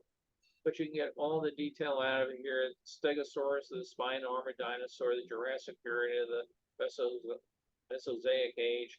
I mean, you can pick out amazing stuff out of these tiny little pictures when you zoom in and scan them on a good flatbed scanner. A&P, again, mentioned before, they had that stage off to the side. Here you can see the instruments set up, and everybody's getting nice view of the seating once the show starts.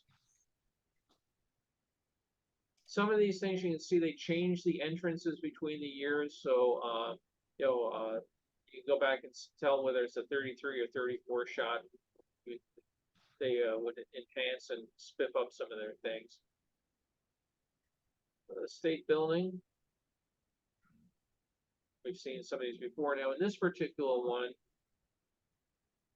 here's a motorized, not motorized, a hand-propelled rickshaw. The guy must be inside giving a tour or whatever, but you would sit here and they would take you around. In my book, I have a picture that the 2 young ladies that went to the fair were very, very enamored by the 3 college guys from Northwestern and other schools that had pushed them around the fair. So that they had a very nice signed autograph picture that the guys had done, which meant that they had taken the picture, got it developed, and went back to the fair. They tracked the 3 same guys down. So I'm sure the guys were having great fun pushing beautiful young ladies around the fairgrounds. And this is over at 12th Street. Again, the other first entry was 18th Street. There were about 4 exits along the length of the fair that you would go to. Street lights here. Here's the Skyway. None of the cars seem to be running at this particular point in time.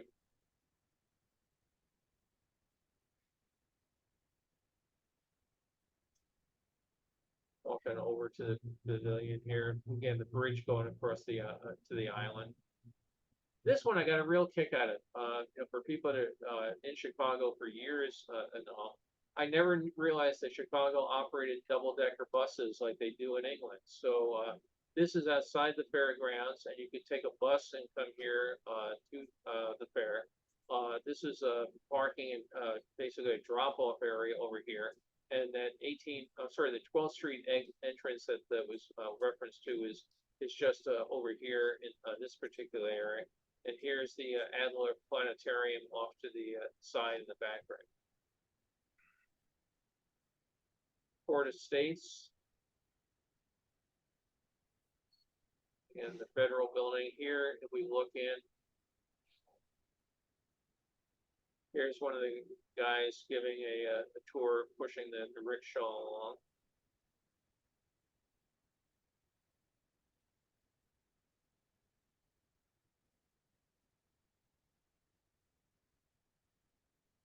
Inside the Belgian village, again, you paid your admission, 25 cents to get in, but then once inside, they had a lot of free entertainment going on.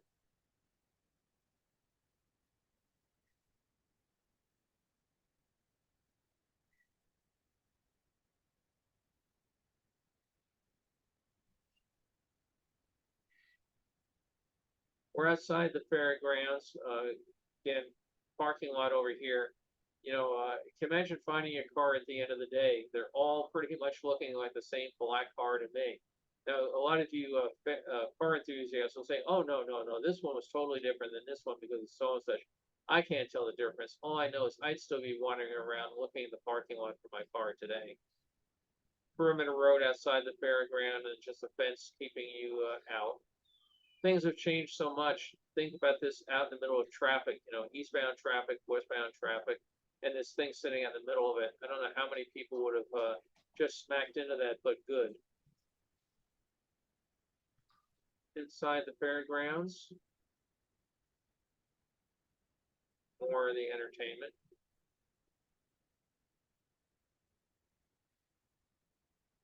So I think I have one last batch.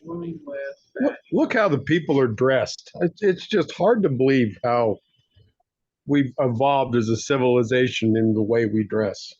It is, isn't it? It is just, let's not go there, right? It's scary. Okay, we're gonna hop into another set of pictures. So here's Gorgeous. the social science hall. Again, all these would have had colors and been bright and shiny, and unfortunately black and white it loses some of it. I mentioned villages. They had the old Heidelberg Inn we saw before, but you could come here to a village with snow-covered buildings, and they had ice skating shows and everything going on down below. And again, these were really spectacular. In my book, I've got quite a few pictures of the villages, but the English village, and there's an old Dickens shop. There's a place you could go in there and get blood pudding and all these various delicacies. So a lot of these shops were, again, operated by people that came over from the country, but a lot of them were also owned by people that have been living here. That, hey, if there's going to be something, I sell my stuff to the say the British American contingent that lives around Chicago. I might as well put a shop at the British Village and sell more of the same stuff to other people. So they were really fascinating to go through the Irish Pavilion. Some of these, amazing amount of work with the just even here, for example, one little quick thing, just the work of the poles and everything, and the signage and everything. All this created, especially the stuff that came in for 1934, was for one short 6-month season. That one got duplicated. And again, You also, notice the stork nest on the chimney, which is a Yeah. sign of good luck. that's right. Thank you for mentioning it. Yeah, you can see up here at the very top. Yep. To me, I don't know how much good luck would be if the embers set your stork nest on fire, but I guess they know that it's safe. One of the rickshaws down here, and again, some of the various pavilions. If we zoom in here, you start making the names out on some of these. So we're over here in Czechoslovakia.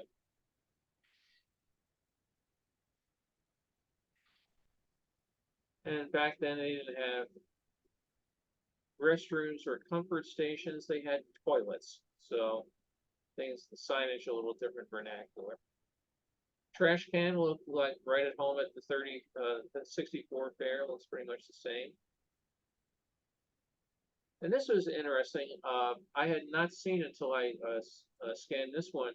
The Ionian Gardens. You can see that over here a Dutch windmill and everything else.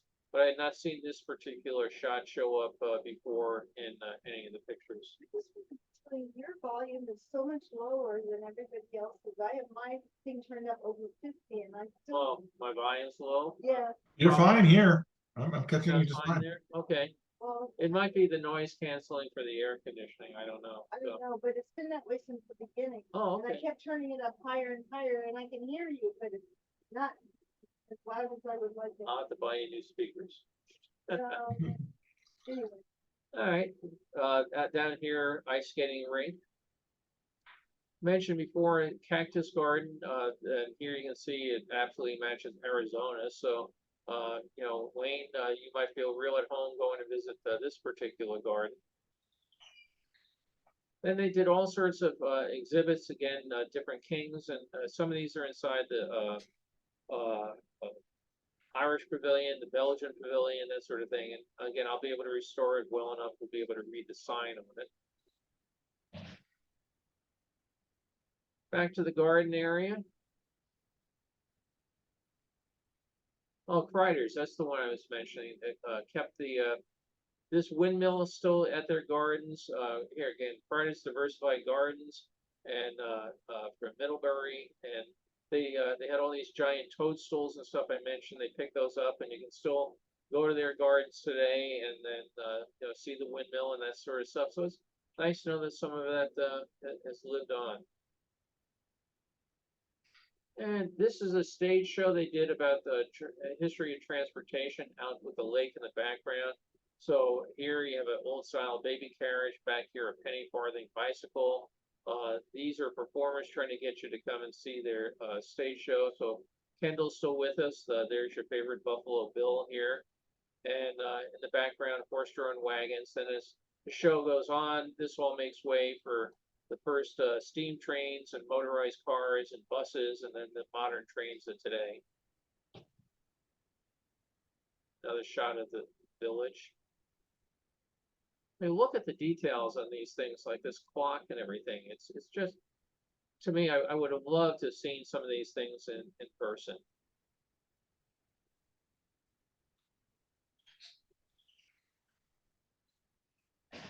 So I think it's part of Kreider's. Here's That the must have been fake snow that they used. Oh yeah. This is all basically like gypsum sitting up on there. They had at one point they would shoot snow out of a snow cannon, and you could walk down the street and the snow would come falling down on you. They made a big thing about how they would actually make it snow, but all this was just white gypsum, like movie snow on the roofs. They in other words, they were not refrigerated roofs. So again, entrance to Enchanted Island. I look at it, to me, it's Pinocchio, it's Treasure Island. I want to go there, but I don't want to end up getting turned into a donkey. So make sure you leave before sundown. And here's the Skyway car. They named them all after characters from the radio show Amos and Andy. They had a big thing when they christened the Skyway. They had the stars of the car come in, and the stars of the radio show come in, rather, and break a bottle of champagne across the nose of the ship. And as I mentioned, these were supposed to be based on the Buck Rogers. So you had the engines here, and they would at the beginning they were shooting out some sparks and that. I don't think they kept that going. But these cars are big enough. If you look, they're actually double-decker cars. So they would put quite a few people on there. They would get all the way down, and then it would turn around so the engine was facing the other way, and they would go back the other way. So yeah, the Andy car, the Amos car, the Kingfisher car, the various ones were all the stars of the show, and they did their show live from the fairgrounds as a big kickoff thing, which again was great, tremendous publicity because Amos and Andy was a extremely popular radio show. And my dad went to the fair at age 16, and he said the Sky Cars were absolutely his favorite. Yeah, it's really interesting too. I mean, you think about the risks that they took of putting this thing together, and if this thing broke down, how the hell would you get people off it? They had very few mechanical problems over the years. They did realize that the wind was blowing over a certain amount, that they had to curtail the use of it because the things would get bound up. But it was an extremely popular attraction, and the guy made his money back and then some on it. So it looks like it would have been the thing to do at the fair. I'm glad to know your dad enjoyed it so much. Transportation area, again, railroads were a huge part of the fair, because railroads were still a huge part of America. So you could take a train and go to Chicago, as I mentioned, with your little ticket book and go see it. But then they also had the show. So this is at the show that we saw before with the baby carriage and everything. They're going to be demonstrating the difference between a horse-drawn carriage and how much that do. And they had these full-size steam locomotives, actual working trains borrowed from the railroads. They'd fire up, they would chug along, and they'd go out on the stage and turn, back to the other side again. Back to the gardens, again, they all had their signs, they all had catalogs. You could go buy any of this stuff if you wanted to have this in your yard. They would be happy to sell you one and deliver it. Another great Enchanted Island shot with the boy in his radio flyer wagon. Part of the stage show, Indians dragging a papoose or whatever along on the horse-drawn thing here, showing how they have the canoes. One would hope that this is a fake dead animal, fake dead deer. Looking at it, it looks about as well done as the Sinclair dinosaurs. So I think we'd probably say Mountain Man over here all dressed up for trapping. And the migration west. That kind of pictures get all out of the order based on, so as I said, sometimes they're an album, sometimes they're loose. This guy gave an actual ski jumping demonstration. I think this was this Switzerland Pavilion, so he had the painted backdrops here, and he came out, got here, and off he went. Admiral Byrd ship, super popular.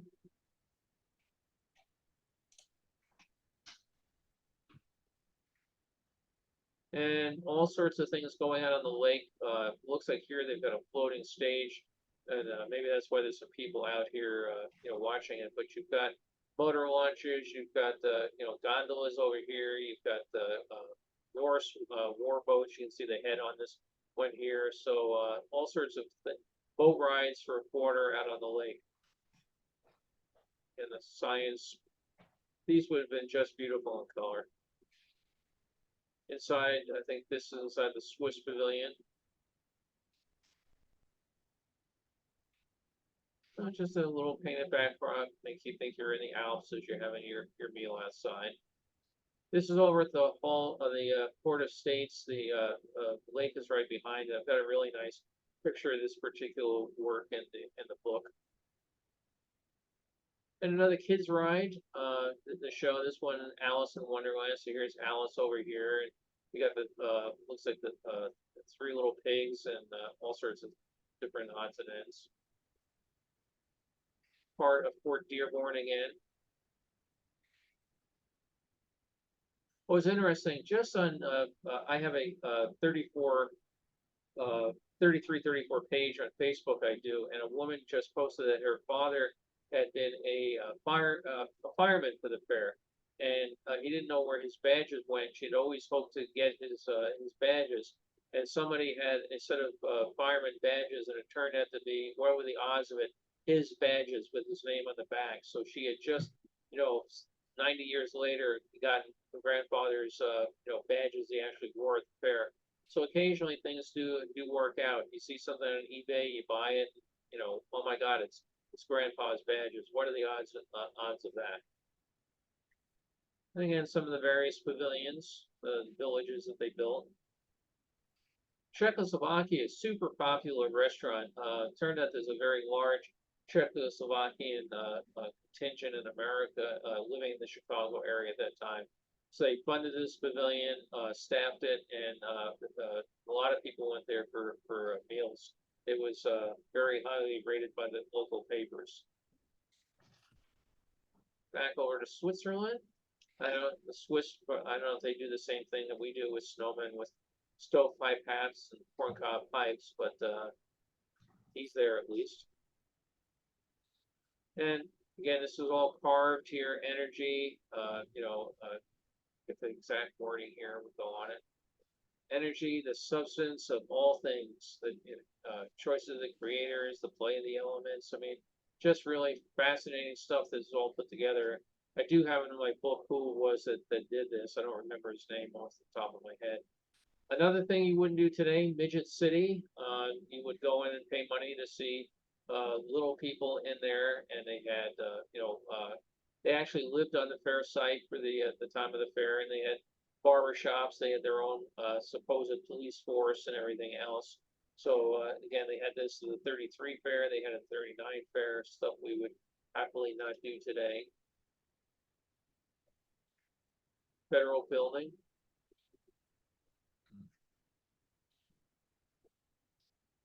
This is kind of interesting for my fellow Disney fans.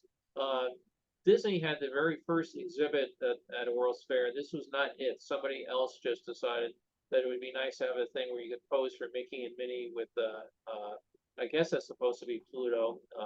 But I think it's safe to say it's a little off model, right? Just a bit. Good.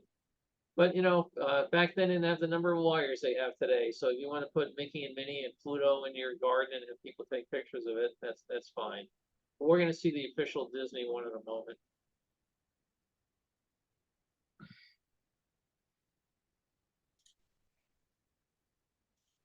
Again, just all sorts of details of the international villages. The Black Forest Village again with their big snow roof. And over here, this was kind of interesting when I was working on things. We're at a Pleasure Island, And we've seen some of this before. We've seen the sailor mentioned. Here's the train. We've seen the elephant. We've seen the theater with the Ziggy Zacky Zuki, whatever thing on it. But then if you start zooming in on this, you can see over here the Mickey shop. And here's Mickey, and you could go in and you could buy Mickey Mouse merchandise, including Mickey Mouse watches. So it turned out Disney actually did have two things at this particular fair. They did not operate this shop. Somebody else did it, and I don't even think they had a particular license, but Disney was very happy to get all the attention to Disney merchandise. But they actually had an exhibit in one of the pavilions, the Hollywood Pavilion, on how cartoons were made. And they had somebody who was supposedly an animator. He would do sketches, and then they would show you a pencil reel of the temporary artwork, and then show you how it was colored in and became the final product. That shop, that show during the year between the two fair seasons was they actually took it out and they operated it as a display in one of the Chicago department stores, and it was a huge attraction because during the fair you had to pay to go see it. At the department store was actually free, but it was a big thing. Get your kids come in, see how Mickey cartoons are done, and look at all this Mickey merchandise that's out here. And oh, Santa Claus is here, and talk about synergy sort of thing. But the 33 Fair is the first time we know of a Disney exhibit at a World's Fair. They don't know if Walt actually got to the fair. They think he may have because he again had Chicago, in his blood. But I guess he didn't have. He kept diaries of later years. This particular one, they don't seem to know. But if he was there, you just wonder how much of what he saw there was a impact on his later years. So that we'll stop for that for the day. Stop share, and let me look at chats here and see what we got. I am chatting as a guest. Okay, thank you. Okay, Ken Carpenter will answer my question about Frigidaire that they sold it to Electrolux in 1979. They sold the company, not this particular fridge in his basement. That's good.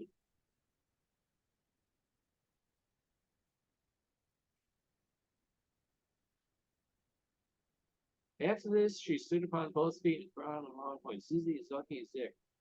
Well, that's interesting. You learn something new every day. So I'm gonna have to start. When I go out on patrol on Monday, I'm gonna have to, like mystify my partners. Right? We'll see some terrible accident, and I'll go, Zizi, Dick. What the hell I'm talking about. Unless you're trying to bring down an army of winged monkeys, I wouldn't try it. I tell you, for some of the accents that work at it, the winged monkeys would be better. That's funny. So, yeah, I guess this is let's see about this is from Ken. Yeah. So the light from Arcturus actually took 37 light years, not 100. Okay, well, what we live and learn. So appreciate Kenneth's education here. So, but anyway, the 33 Fair. Oh, sorry, Wayne. I saw you had your hand up. Go ahead. Yeah, in that last batch, you had a picture of the federal building and the dome in the center, and it was hard to tell. Was that transparent, or was it just the sun shining off it? Or... I think it was the sun. There was a gold colored dome in the center. Whether it was gold paint or real gold, I think that was the sun shining off of it. Yeah, so I enjoyed the 33 Fair, trying to restore the pictures, and there's a whole bunch of them, like I said, you zoom in on them, because when you're going in to take out all the dirt and scratches, that's where all of a sudden you start popping the signage and, seeing, I don't get myself totally lost in details on things. And, it's tough sometimes when you've got a scratch going across the sign, and it obliterates the letter A. And then you look for another letter A somewhere else on the sign you can pick up, take over, and plunk down.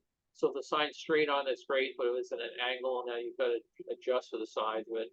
So I enjoy it. Baron, so you had some trouble getting on. I'm glad you finally made it. Yeah, thank you. I was going to respond to Don with that I attempted to connect and it said it'll take a minutes to connect. And after like the third time, I just dumped it. And then I realized it was software. So I downloaded it instantly and then updated it and it allowed me to connect. So I don't know what the hell was going on. So thanks, Don. One thing I noticed on the Bavarian pavilion, the German pavilion, the house where you eat, it was a couple of photos back. God, I can't remember what it was. The not the Hofbrau house. The one of the German pavilions there where you eat. Let me turn this down. I don't get feedback. There was on over one of the doorways there. I'm not I'm not in a fraternity, never was, but there were the Greek letters of Delta Kappa Epsilon that I noticed on over the doorways of that pavilion. I didn't know if you had any recognition of that or knew if one of the fraternities. You know, it's a big Yale fraternity, started in Yale in the 1800s or something like that.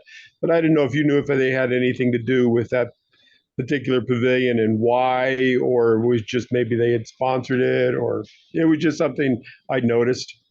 No, I didn't notice that, but I will take an eye out for that as I go through the pictures and work on it. I had not seen that. By the way, let me just share the screen one more second real quick. Okay, quick. Again, just a small picture of the book. This was super fun to do. It came out 9 years ago. If you need, let's see, how many shopping days do we have till Christmas?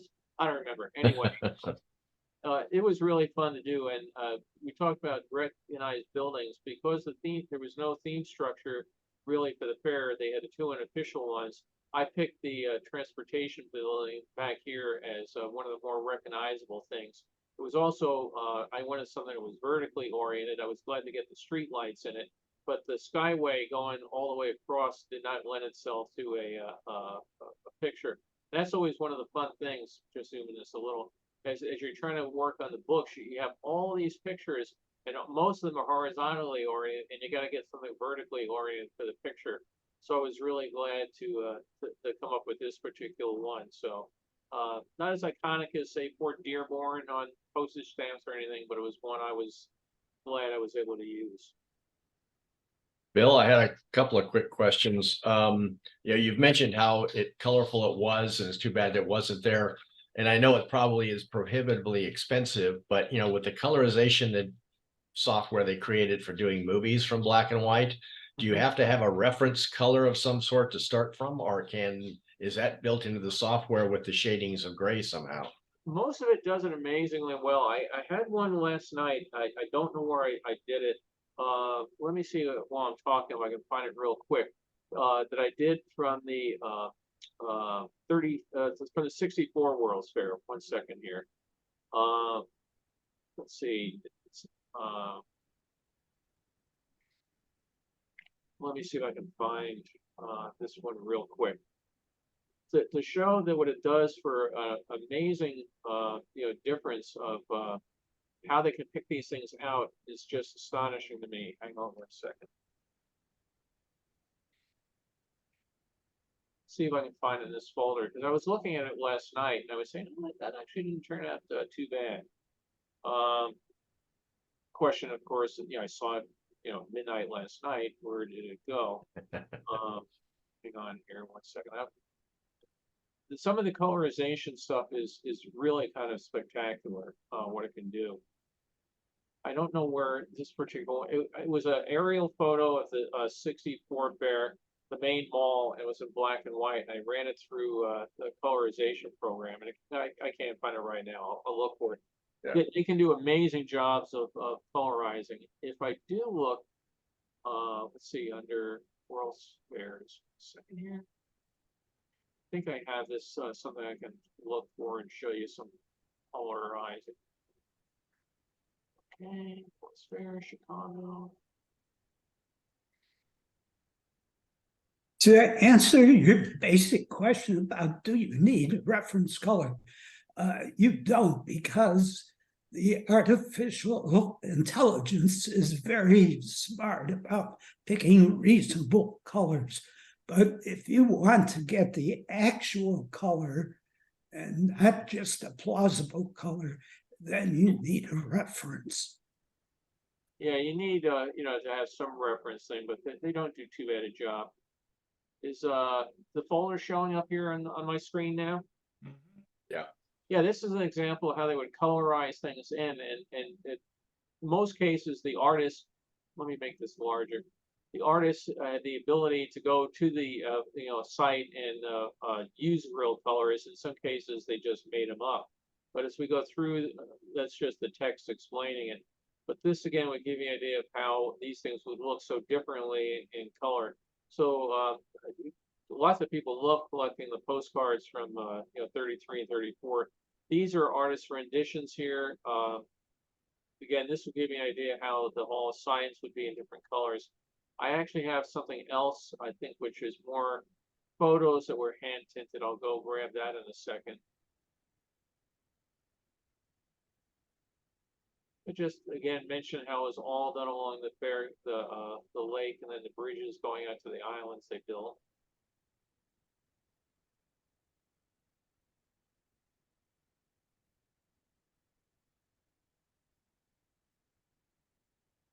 If you want to see these again, these are all on the website. And it wasn't an airplane view, it was an aeroplane view. So I mean, we're talking authentic, right? Well, I was just curious as to whether, you know, that looks pretty almost natural there. But, you know, whether those same black and white pictures that you have in that collection could be colorized, because like I said, the Hall of Science looked like it was kind of, I mean, that view you had in these colorized things they did for advertising for the fair or whatever it was done for, was kind of a garish red. And I don't think they were probably quite like that. I would imagine there was maybe a lot of colors in there. Yeah, probably so. Let me grab one other brochure here.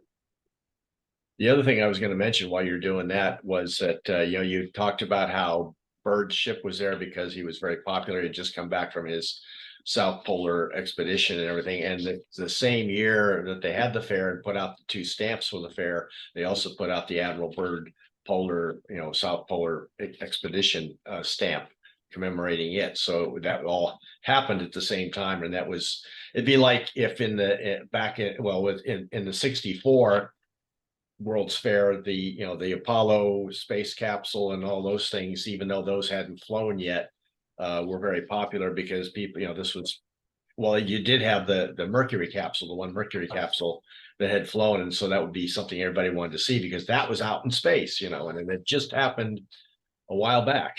And you can actually walk up and put your hand on it. I mean, you Yeah. know, it's so cool. So here's some colorized pictures. Here's the temple. Again, so we have a combination of artwork and other odds and ends. This booklet, I won't go through the whole thing. It's all on the website. You can download it and look at it to your heart's content. But yeah, like I said, I did some. I took some Zorro pictures that were black and white that I colorized, and they came out really, really well. Of yeah, how well it did it. You know, and whatever the AI knows, well, the sky should be blue, and you know, people should be people. You know, whatever. You know, it does an amazing thing. Now, there's a guy that does a really nice thing where he takes black and white movies and colorizes them.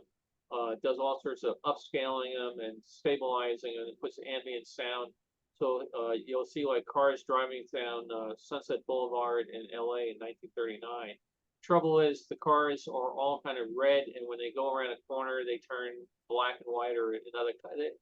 You know, you can. It looks really good, and it's just at the beginning, but all of a sudden you realize, you know, the limitations of the technology. But I'll have to play with it. Wayne just mentioned he posted one of the few real color movies of the fair, so grab that link and go take a look at it. Again, you know, the motion picture industry was just getting the color. It's very rare for home movies, of that particular type. And Wayne, do you know if that was a Kodak product or if it was one of those like Ansco or one of the, the. This was really early color, and it used an entirely different technology. It didn't have the multiple color layers in the film. Instead, it had little stripes of lenses on the film, and you would put a multicolored filter on the front of your movie camera lens so that you would get black and white stripes representing the primary colors on the film. And then when you projected it, you would use the same filter to get the colors back. Okay. Yeah, I didn't think it was the same, normal Kodak process. Well, yeah, it was Kodak. In fact, it was trademarked Kodacolor, but it only lasted a short time before Kodachrome came out. That's Yeah. when that's when they discovered cow bones. Yeah.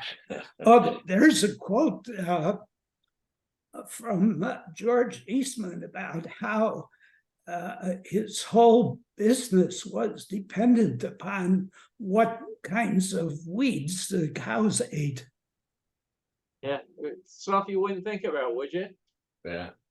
I mean, I didn't think that when you hold up a roll of film that it has dead cow in it, but then, does it matter which type of cow? Does it matter what the cow ate? It's amazing how precise they had to get with all that stuff.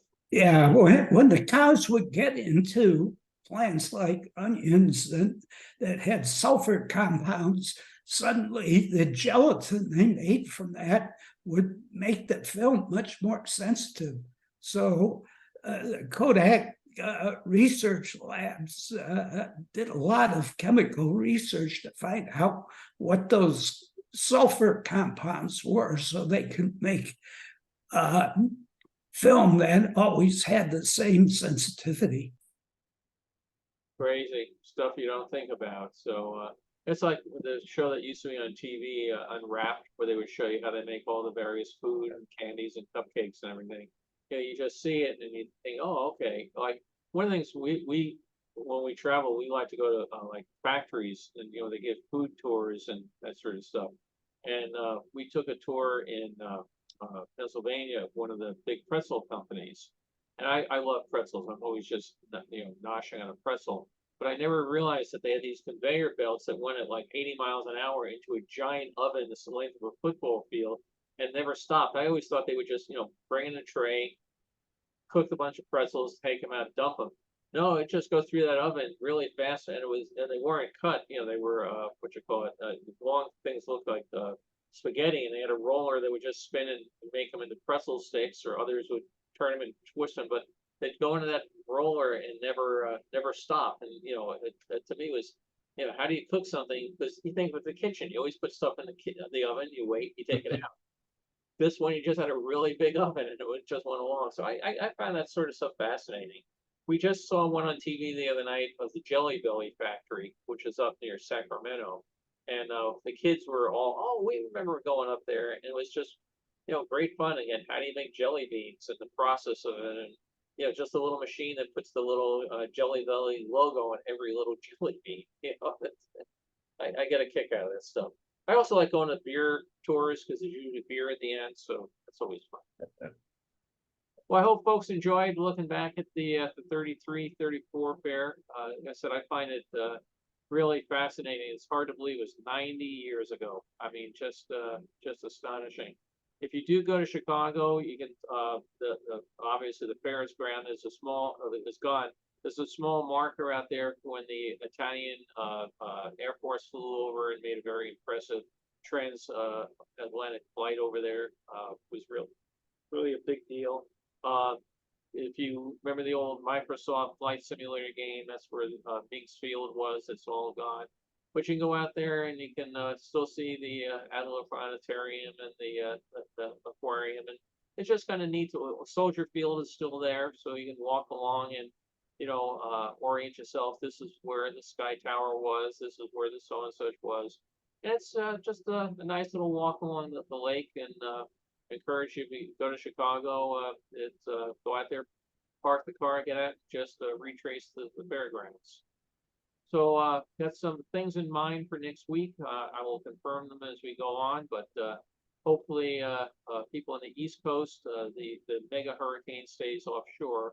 But the guy that I went to college with lives in Florida now, and he was saying that I really hope that the storm stays offshore.